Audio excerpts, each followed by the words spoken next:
On the night of August 15th, 1939, in Grauman's Chinese Theater in Hollywood, a movie premiered.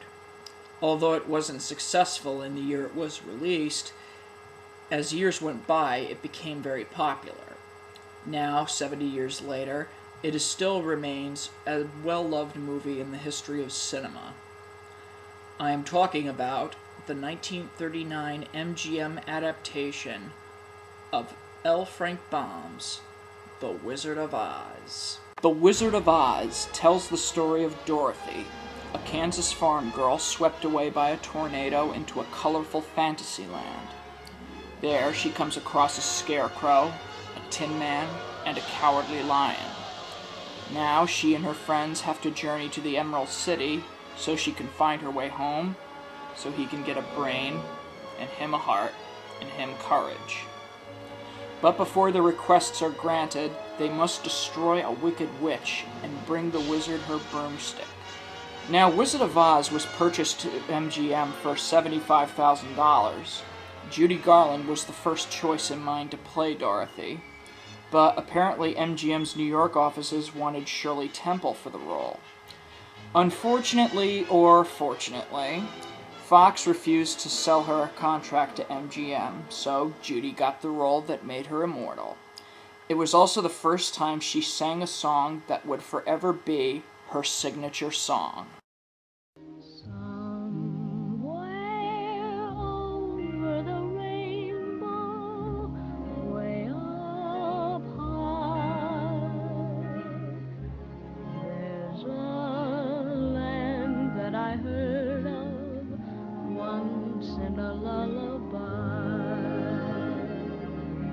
The film had a number of different directors. First, it was to be directed by Richard Thorpe, but when the studio viewed the rushes, they weren't happy, so he was fired. George Cukor stayed on a bit, but didn't shoot any footage. He was responsible for the final look of Judy Garland's character. Cukor was taken off the picture to do Gone with the Wind. Victor Fleming was brought on board. He shot all the scenes that are in color, but then Victor Fleming was taken off Oz to do Gone with the Wind after Cukor got fired from that. But thankfully, all the color scenes were shot. All that was left was the sepia-tone Kansas scenes, all directed by King Vidor. Of all the directors on the film, Victor Fleming was the only one that got credit.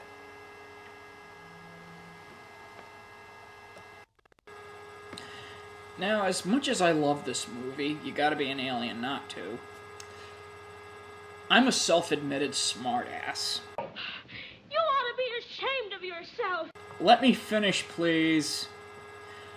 There are so many things you just want to blurt out just to get a laugh. And I also have an overactive imagination. What I'm trying to say is, this movie is so easy to make fun of. I'll give you a couple of examples.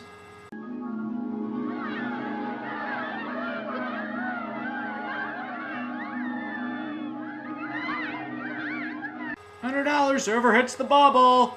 How can you talk if you haven't got a brain? I don't know. But some people without brains do an awful lot of talking, don't they? Well, George W. Bush is a good example, so yeah, you're probably right. Lions and tigers and bears. Oh my! Lions and tigers and bears. Oh my! Lions and tigers and bears. Oh my! Lions and tigers and bears. Oh my! Lions and tigers and bears. Oh my! Boy, I hope they don't do that around Joe Pesci. Let's think about that for a second. Lions and tigers and bears. Shut up. Lions and tigers and bears. Shut up. Lions and tigers and bears. Shut up. Lions and tigers and bears. Shut up, I said. Lions and tigers and bears. Shut up! Jeez. I was high on sugar when I thought about that.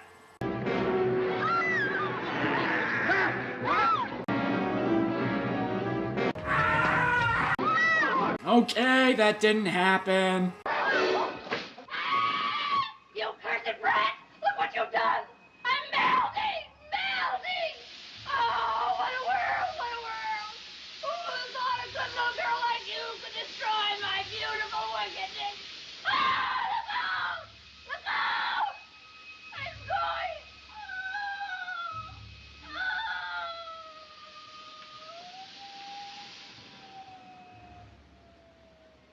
Whoa! Can you imagine how much trouble it could have saved us if we had just threw water at her in the first place? She's dead. You killed her. No shit, Sherlock. Did you figure that one all by yourself, or did you have Professor Watson over there helping you? Hail to Dorothy! The Wicked Witch is dead! Hail! Hail to Dorothy! The Wicked Witch is dead! You shot who in the what now? Can you help me? You don't need to be helped any longer. You've always had the power to go back to Kansas. What the hell is the matter with you? I almost died, you heartless wench! I could go on forever. But for all its ridiculousness, it's a movie I love very much, and was thrilled to be a member of the cast of the curtain call production of The Wizard of Oz that occurred in the spring of 2009. Thanks for watching.